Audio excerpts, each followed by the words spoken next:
acting completely out of character, such as a once devoted parent suddenly neglecting their family to pursue a new interest, just like your husband. Loving husband before, sweetest guy ever. I mean, he basically worshiped the dirt you walk on. All of a sudden, now he have to work late. He cannot go with you to the kids' particular soccer game and so on. No more kisses, no more kisses on the forehead, no more I love you, rarely at dinner. And when you talk to him about it, he becomes aggressively paranoid to the point it's almost as if this man hates you. Well, because there's a spell in here, a part of the spell doing all of this, that spell first order of business is to bring a wedge in the home with the intent of separating you two permanently. And all of what the affections were for you, ma'am, is now going to be to this particular lady. But again, let's be clear here. This is happening because of demonic powers involved. There's no other reason for that is why it's happening. So when you see these radical shifts in behavior and all this other stuff, trust me, that ain't happening.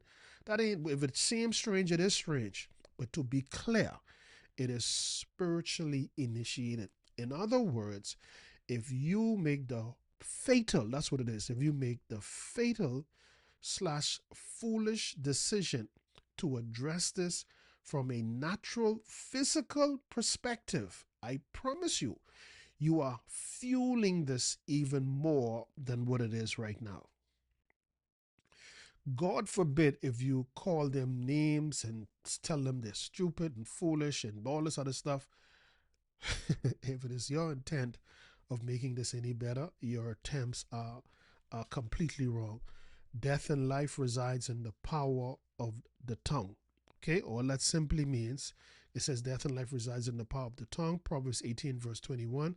And they that love it shall eat the fruit thereof. You calling him stupid, you whoring, two-timing bastard. Well, you will have what you say. In fact, I'll take it a step further. You're strengthening the very evil powers that's causing this. If you could see the evil powers naturally, they will be cheering you on. Keep it up. Tell him how no good he is. Tell her how much of a whore she is. Keep on saying it. That's empowering. It's almost as if you're praising because that's what they love. You're praising the spirits that's highly influencing uh, your partner.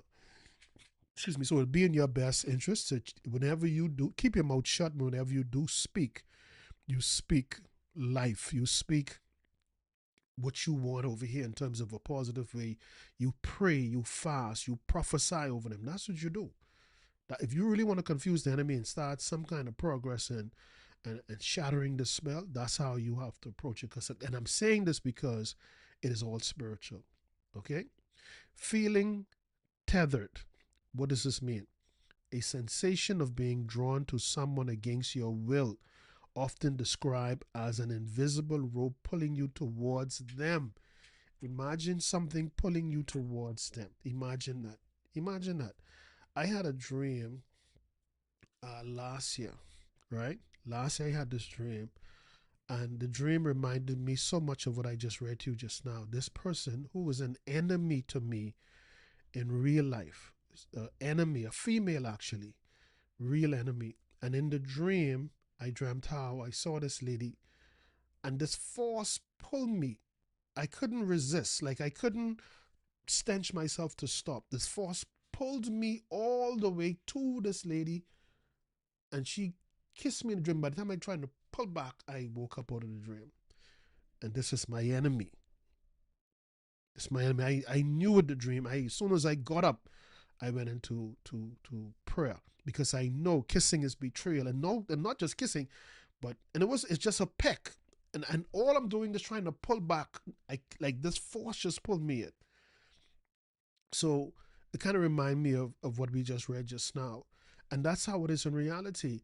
When this person have this spell on you, and again, you're not happy with them. You row and bucking heads every day. And that's how it is when it's demonically inspired. Nothing about this is natural or even of God. So you will cuss and row, but you cannot leave. You won't leave. You'll fight, but you're not leaving. You're unhappy, but you're not leaving. You want to go, but it's like something keeping you back. Demons, evil spirits, evil powers. You are spiritually shackled by a spiritual chain or cord or feather, and causing you to only go as far as that spiritual cord will allow you to. In other words, they got you bound. Okay? They got you bound. And people will always be in this position. Why? Because they lack knowledge. If they, the things that I'm telling you right now, I'm sure it's ringing off all kind of light bulbs in your mind, whether it's with you or whether it's with someone you know. Right, because this is what knowledge do. It turns on the light in an area of your mind that was saturated with darkness. Okay?